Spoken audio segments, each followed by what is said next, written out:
Historia de la pedagogía, sección 132, cuarta parte, la época contemporánea, 17, John Dewey y la escuela progresiva norteamericana, 116, Dewey, la educación y el progreso social, 117, William Hare Kilpatrick. Esta es una obra de los maestros Abagnano y Bisalberti. 116, Dewey, la educación y el progreso social. Según Dewey, la educación es el método fundamental del progreso y de la acción social, y el maestro al enseñar no solo educa individuos, sino que contribuye a formar una vida social justa. Por otra parte, una vida social justa no puede ser un ideal estático y fijo. Dewey contrapone la idea de una sociedad que se planifica incesantemente a la idea de una sociedad planificada. En contraposición con el viejo liberalismo individualista, Dewey se propone fomentar un liberalismo nuevo,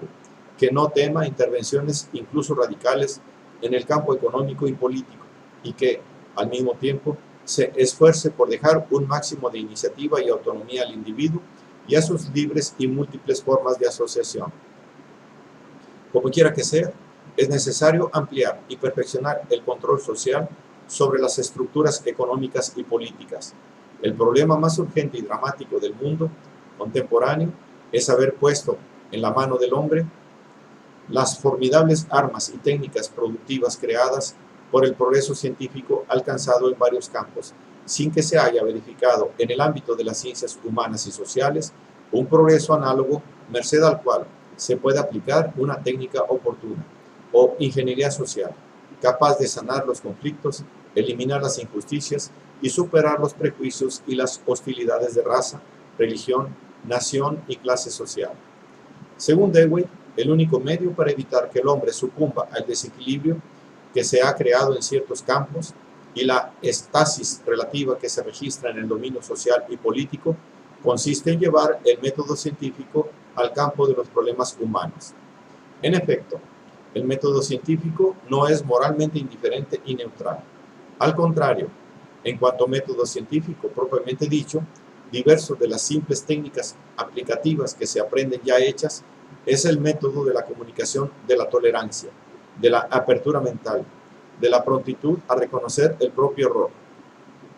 Falibilismo es el término empleado por Peirce que Dewey adoptó, de la disposición a comprender las ideas ajenas sin imponer las propias. Por eso Dewey patrocinó siempre, con ardor, la causa de las ciencias del hombre, psicología, sociología, antropología, etc., pero poniendo al mismo tiempo en guardia a los educadores contra la tentación de transponer mecánicamente al campo educativo resultados científicos particulares, transposición peligrosa, sobre todo tratándose de ciencias en estado embrional o casi embrional. Dewey polemizaba también contra el abuso de las mediciones de la inteligencia y de otras características de la personalidad sobre las cuales algunos querrían fundar nuevas jerarquías sociales. Lo que el educador debe tomar de las ciencias no son ciertos resultados inmediatamente aplicables, ni tanto menos la tendencia a emplear sin ton ni son criterios cuantitativos.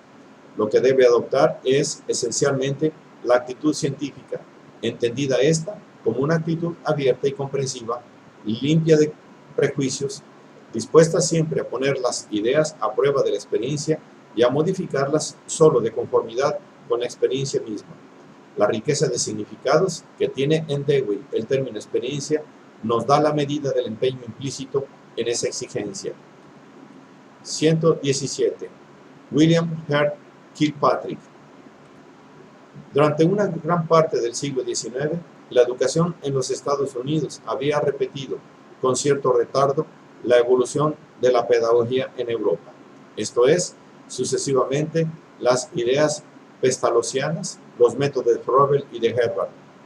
Pero en 1876, el coronel retirado Francis William Parker fundó en Quincy, cerca de Boston, una escuela revolucionaria en cuanto estaba en buena parte sometida al autogobierno de los alumnos y donde se aplicaba la máxima que habría de considerarse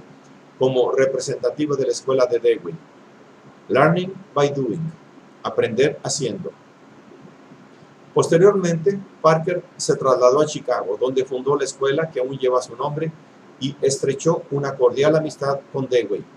Puede decirse que a partir de ese momento, Parker empezó a llevar a la práctica los principios esenciales de la pedagogía deweyana, que podría considerarse también como un modo de interpretar la experiencia de este educador genial, amén de la realizada por Dewey en su propia escuela laboratorio. William Hare Kilpatrick, nacido en 1871 en White Plains, Georgia, fue el pedagogo que realizó el mayor esfuerzo para que el nuevo tipo de educación, tal como se delineaba en la obra de Parker y se articulaba filosóficamente en el riguroso pensamiento de Dewey, pudiera difundirse y desarrollarse con la ayuda de indicaciones metodológicas que fuesen al mismo tiempo suficientemente precisas como para no exigir demasiado de la inventiva de los maestros y lo bastante elásticas como para no coartar su capacidad de iniciativa original. De esta forma nació el método de los proyectos, título de una obra de Kilpatrick del año de 1918, a la que siguieron significativamente dos ensayos críticos sobre el método de Montessori y de Frobel. Un proyecto es un plan de trabajo libremente elegido con el objeto de realizar algo que nos interesa. Ya en Dewey, el aprendizaje estaba ligado a la actividad intencional, pero Kilpatrick distingue ulteriormente entre los casos en que esa actividad se organiza en vista de una nueva aclaración cognitiva que se estima necesaria y los casos en que la actividad es más práctica, es decir, en que está enderezada a realizar concretamente algo que agrada e interesa, como es el caso del proyecto del productor o de quien desea construir algo, trátese de un cometa o un papalote, una conejera o una colección de minerales, o del proyecto del consumidor, que se refiere siempre a un disfrute estético, gozar una música o un paisaje real o reproducido. El proyecto del problema, que se propone satisfacer una curiosidad intelectual, nace normalmente en el curso de actividades que persiguen proyectos del primero o del segundo tipo, puesto que todo propósito de producir, sobre todo si reviste un carácter educativo, implicará ciertas dificultades que a su vez estimularán el pensamiento. Existe por último un cuarto tipo de proyecto, el proyecto de adiestramiento o de aprendizaje específico, que se propone conseguir una cierta forma o grado de pericia o conocimiento, como aprender los verbos irregulares franceses o adquirir una cierta velocidad al sumar columnas de cifras. Este último tipo de proyecto es el que parece heredar las funciones normalmente atribuidas a gran parte del trabajo escolar. Kilpatrick, al colocarlo en último término, exigiendo que se trate de un proyecto auténtico, es decir, de una actividad dirigida intencionalmente a conseguir objetivos reputados como válidos e importantes por los alumnos antes que por los profesores, demuestra la importancia que a sus ojos tienen las motivaciones del aprendizaje. En efecto, es posible aprender los verbos irregulares franceses para aprobar un examen, conseguir un premio o evitar un castigo, y no por el gusto de realizar un proyecto autónomo. E incluso es posible que se aprendan bien por lo que respecta a su función instrumental inmediata, al escribir o fallar el francés. Pero en ambos casos, los que Kilpatrick llama aprendizajes concomitantes serán diversos. En un caso se aprenderá al mismo tiempo a amar el francés y el estudio, al igual que las actividades escolares. En el otro se habrán creado inconscientemente sentimientos de hostilidad para con el aprendizaje de esas habilidades y las situaciones sociales que las exigen. En la obra Fundamentos del Método, 1925, y en su reciente Filosofía de la Educación, 1951, Kilpatrick insiste en la distinción entre el problema estricto del método y el problema lato del método. El primero se refiere exclusivamente a los diversos aprendizajes que se consideran importantes desde el punto de vista escolar o por su utilidad instrumental en la vida futura. El segundo, en cambio, abarca la formación entera del carácter, es decir, del conjunto de las disposiciones emotivas y prácticas que maduran en un individuo. Entre esas disposiciones figuran en lugar especial las de índole social. lo que explica la importancia primaria concedida por Kilpatrick